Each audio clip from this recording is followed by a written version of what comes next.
He said they claimed MKUltra stopped in 1973, but he said that's just a cover story. It continued after that. What's up, y'all? Welcome to another episode of On My Mind Lately with insert music. Hi, it's been a bit. Hope y'all are doing well.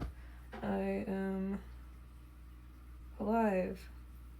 Hooray! Been doing quite a bit, and moving forward. Today's topic is about, well, if you watched the episode before, and if you didn't, you should probably watch it, and if you don't watch it all the way through, that's okay, but I highly recommend that you watch it so you can know what this topic is going to be about, or you can keep watching this video, I don't really give a fuck. The topic of today, that's going to be a 3-part series, is about MKUltra, as you saw in the title and the thumbnail.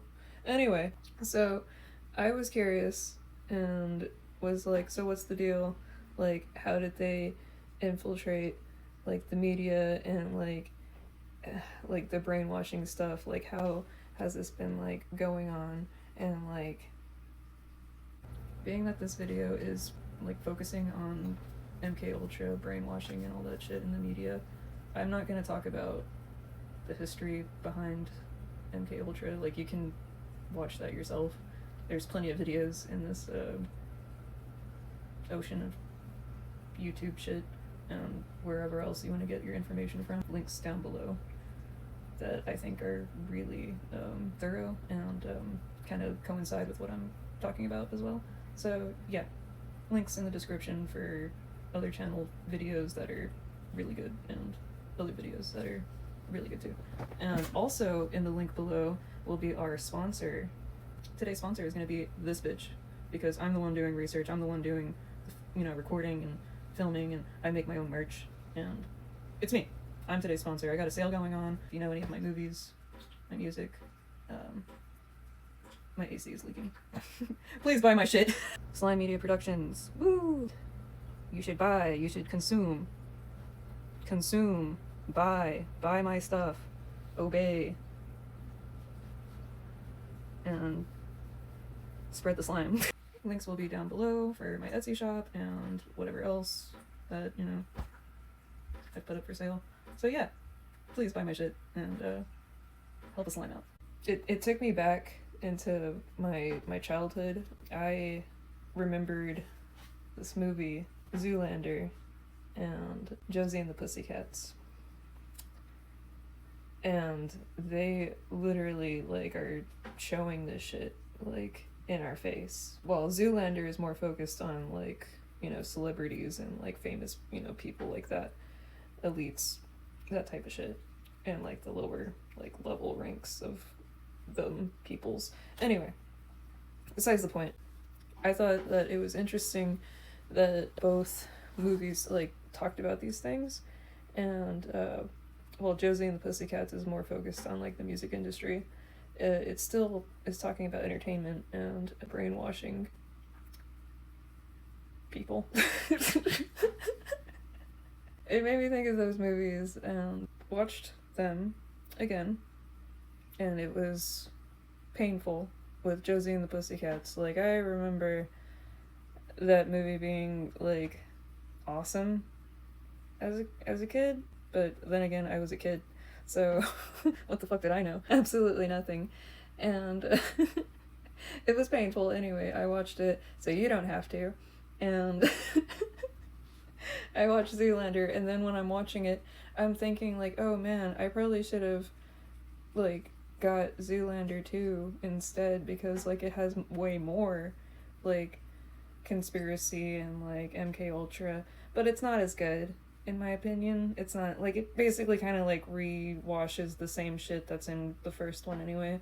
So I'm like, alright, whatever, like, this is fine, this works, like, whatever.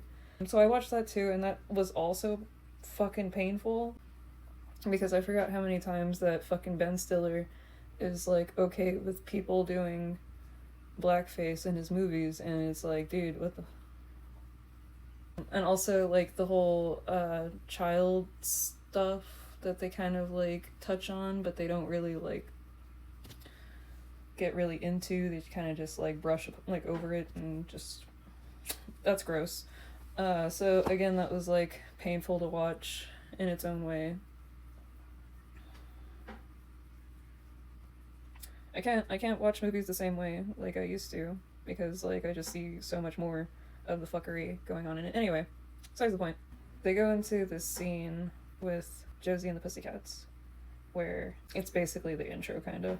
The band that Josie is gonna replace is called Du Jour. Yo, what? What? There was one more thing. Yes? Well, yo, we were like working on some remixes of the last single, right? And we heard like a really strange background track, and we were wondering whether or not you knew what it was all about.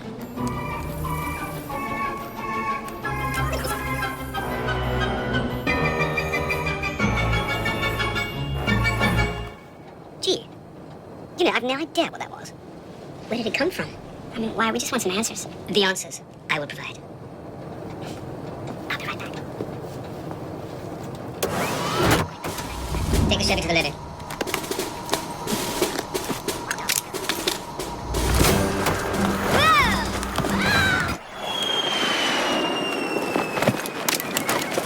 Looks like we need to find a new band. Like reality, like plane crashes, all this other like weird shit that like kind of happens. It also mentions it in Zoolander. And we'll get into that a little later. I just thought that was interesting. Like, even as a kid, like, I was like, no, I mean, that actually does kind of happen. And she even mentions it, like, when I say she, I'm talking about, she makes the movie fucking better. Like, if anything, I can't recall her fucking name. She is talking to, like, a whole bunch of, like, world leaders and, like, the head of the CIA about, like, what's going on in the fashion industry, working with the music industry. She mentions it.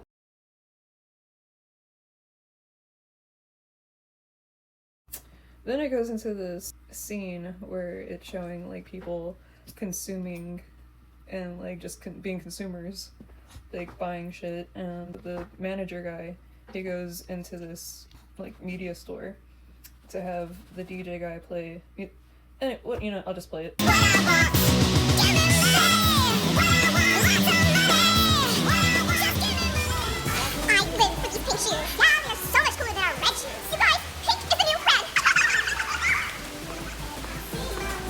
Wide frame, I'm with the label.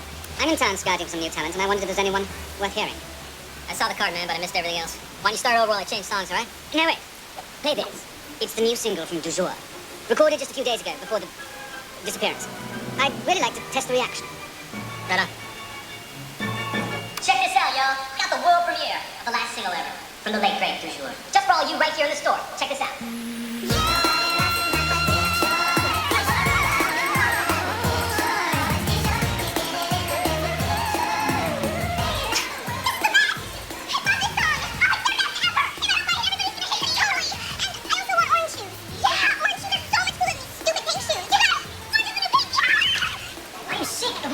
Sweats. I need some Puma sweats. I gotta buy a 6-pack of Zima.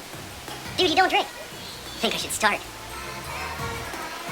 Yes, I think they responded to that very well, actually. I think that song sucks. The chick who says that, she is in the next scene, and she's been kidnapped. But I'll play that in a bit. Just for some context, when I was a kid in that scene, I was like, this makes so much sense, but, like, I don't know, this... like, why? I feel like there's something, I don't know, But something else must be going on, right? The Chinese guy knows what I'm talking about. To answer some of your questions, we've produced a short educational film. Lights! Hello, I'm Eugene Levy, and yes, I'm an actor. No, I said cappuccino. I'm here to talk to you about something very important. No, it's not about me or my career. I'm here to talk about subliminal messages in rock and roll music, or as it's simply known in some cultures, rock music. You see, for years, the government has been wisely coercing teenagers to buy products they normally wouldn't want just to get their money. Fact, kids don't have bills to pay. Fact, they don't pay taxes. But they do babysit and hold minimum wage jobs that earn them wads of cash as thick as, well, my body of work. But these kids today aren't dumb. they're not going to buy just anything. That's why the government has been planting small subliminal advertising suggestions in today's rock music. The results?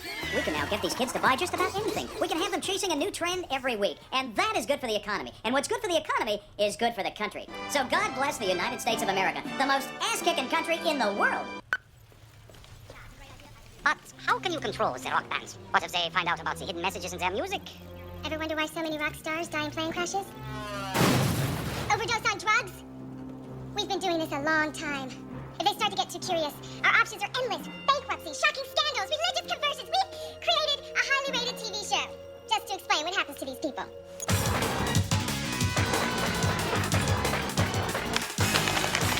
The amount of times the main theme song of Josie and the Pussycats started to play was horrendous. It was unnecessary. The amount of times I lost count of how many times. If I took a shot for every time the main theme song or whatever played, I would have been fucked up. But yeah, it was torturous. So moving on, that scene where showing the people getting brainwashed, actually hearing Mr. Movie Phone subconsciously.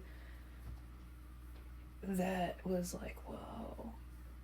And then getting older, learning about frequencies.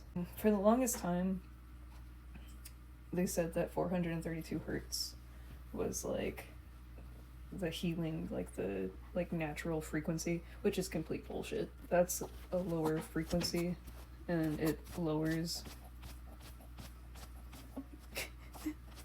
it lowers the brain and the soul and the body. It lowers the energy of the body. It does. And we don't want that. We want to be higher. Yes, we do. That's right. Can you believe that they're doing that to us? Anyway, I always have wondered, listening to music at a higher frequency and on speakers that can produce that frequency as well.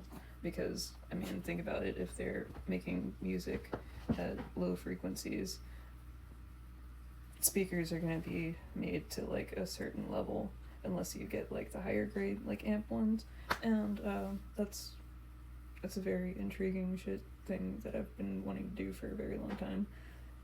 Listen to the Gateway Experience on some amps and subs and shit Alright, so in Zoolander, they're in your face about it.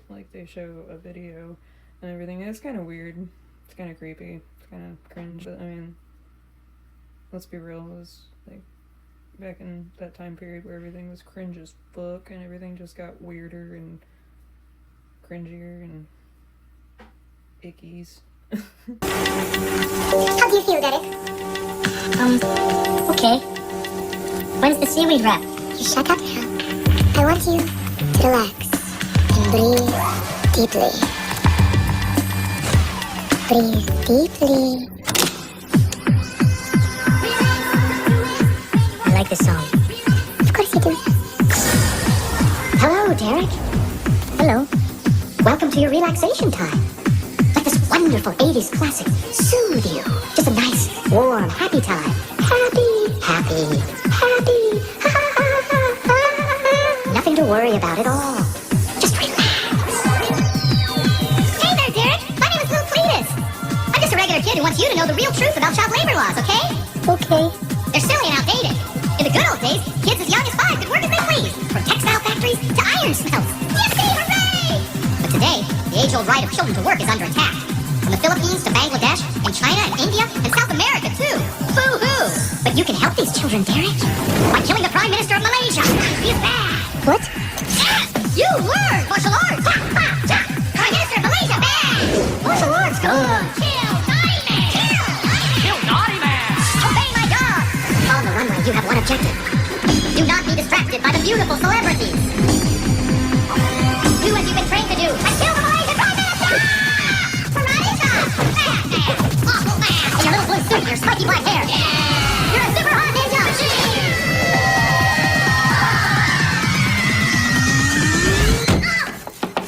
So in this next scene that I'm about to play, it has Zoolander and the journalist chick that I believe is his wife in real life? I'm not sure. Anyway, So they go meet up with David Duchovny, who is a real life sex addict. And he's like a groundskeeper for a graveyard before he was a hand model and all this shit. So he's like different in comparison to like Zoolander and Hansel.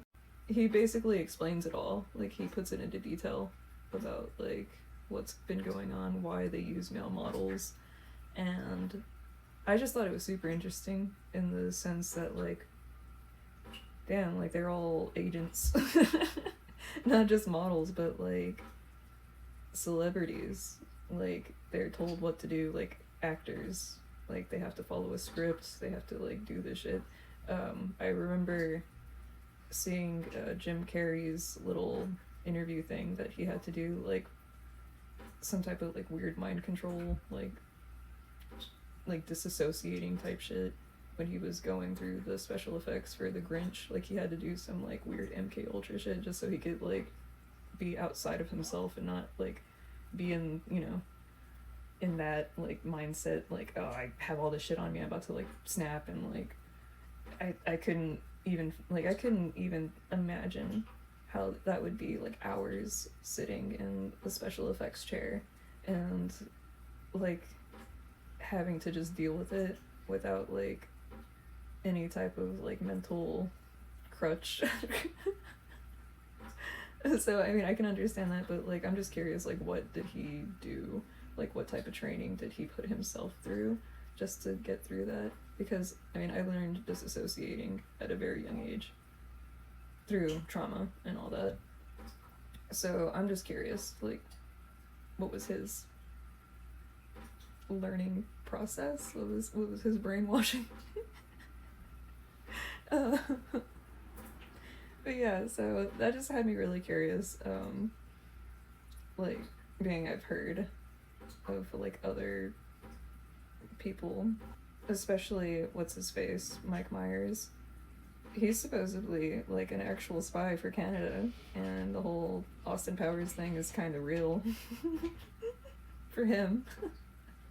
I guess, but like more comedic. And that's how they do it. Like that's what they do, is to like make you laugh at it and like be desensitized by it. So like when it does come out, you're like, oh well, you know, it's fine, it's whatever. I mean, we kind of knew already anyway. Like, It's not important. Are you a ghost? He called, Derek. Let's take a walk. You think Zoolander's in trouble? Think again. What you stumbled upon goes way deeper than you could ever fathom. The fashion industry has been behind every major political assassination over the last 200 years. And behind every hit, a card-carrying male model. Okay, that's impossible. Oh yeah? Listen and learn, sweetness. Abe Lincoln wanted to abolish slavery, right? But who do you think made the powdered wigs and colored leg stockings worn by our country's early leaders? Who got you? Slaves, Derek. And without their free labor, prices on such items would have gone up tenfold. So the powers that be hired John Wilkes Booth, the original model/actor, to do Mr. Lincoln in. I'll go on. Dallas, Texas, 1963. Kennedy had just put a trade embargo on Cuba, ostensibly halting the shipment of Cuban-manufactured Sanzabel slacks. Incredibly popular item at the time. Lee Harvey Oswald is not a male model. You're goddamn right he wasn't, but those two lurkers who capped Kennedy from the grassy knoll sure were. Well, what about you? And that's when I found out I was in line to assassinate Jimmy Carter. So how'd you manage to escape? So I'm a hand model, Mama. A figure jockey. We don't think the same way as the face and body boys do. We're a different breed. So why male models? Think about it, Derek. Male models were genetically constructed to become assassins. They're in peak physical condition. They can gain entry to the most secure places in the world. And most important of all, models don't think for themselves. They do as they're told. That is not true. Yes, it is, Derek. Okay. Yeah. Think about any photo shoot you've ever been on. You're a monkey, Derek! You're a monkey! Dance, monkey! In your little tiny shoes! Master signal, Simpy! Dance, Derek, dance! Good point. But if this has been going on for so long, Mugatu? He's just a punk-ass errand boy working for an international syndicate of fashion designers. You do a little background check on your Mr. Magatu. You'll find that he sold his soul to the devil for a shot at the big time. But why male models? You serious? I just told you that a moment ago. Right. You're a killing machine, Derek. They programmed you. But I won't do it. I won't kill anybody. It's not up to you. At the proper moment, they'll trigger you. Usually using some kind of auditory or visual Pavlovian response mechanism. What? And when it's over... What? There's an after party? So these were movies that helped me as a kid, like, understand that weird shit has been going on behind the scenes for a very, very fucking long time.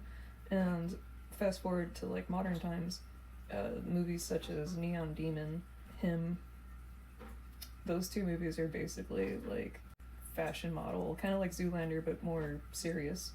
And Him is, like, the male version of that, using, like, sports and shit like that. So it's kind of the same, just two different genders. I didn't see Him, actually, to be honest and fair with y'all. I watched someone else review it, and they were talking about it in thorough, so I didn't have to watch it. Weapons was like, wow, holy fucking shit. Whoever directed this, I'm not good with names. He is literally, like, putting the secrets out there. He's probably a piece of shit, I don't fucking know. But the fact that he's putting the shit out there, I give him, like, thank you for letting us know that we're not completely insane, using witches and shit like that to do, like, weird shit. I forgot what she hit. I think she had a spoon and a teacup, and when she hit it, it caused this frequency to happen, and the guy that was with her got possessed, and he started, like, acting crazy as shit, and goes off and violently attacks people, and is, like, throwing up this, like, black mucus shit, and it's just sludgy looking and gross. But anyway, so I just thought that was, like, really, really sick. The fact that they're being even more, it's like they're saying, y'all have been so desensitized, we don't even have to make it funny anymore. It's kind of a slap in the face to society, in my opinion. Like, oh look, we've desensitized y'all so much that whenever it's actually happening, y'all don't even give a fuck. Y'all are just gonna make jokes out of it. And it's true, we do. And I don't know, I kind of see it as, like, a form of, like, coping mechanism as well for not, if not most, some people. Like me, I use comedy as a coping mechanism, as a way to, like, deal with things. So, I mean, I get it, but, like, at the same time, there's just some things that you can't fucking laugh at, and you just have to get really fucking upset with. It's not a joke when innocent lives are being used and abused. That's just my thoughts, though. I think it's really, really fucked. Just my opinion, though, and you know what I say about opinions. But yeah, that's basically how they infiltrated the media. That's how they've been infiltrating us and brainwashing us, and we just continue to eat it up unless we see it for what it is and can separate that from that. But not a lot of people can. But I feel like more people are waking up and seeing these types of things. I just wish more people cared. And I've said this before, like, how the fuck are we supposed to boycott our entertainment? Like, it's our entertainment, for fuck's sakes. They, again, saying they, always use people with schizophrenia, I think is very interesting. Like, I've been on 2 types of SSRI medications, and finding out that they were using people that were on the same medications as I was so heartbreaking. It literally shook me and was like, wow, I really don't want to fucking take these pills anymore. I feel like they're setting me up. I'm not telling you to stop taking your medications. Please stay on them if they work for you. But, like, a lot of therapy type shit, and that's helpful. It does help me a lot. Doing a lot of reading has been helpful for me. But I just think, going back to what I was saying before, I think it's interesting that they use schizophrenic people because I feel like we're on a different wavelength. Like, we're on a different frequency, and it's easier to tap into people such as us with schizophrenic or schizoaffective disorders. So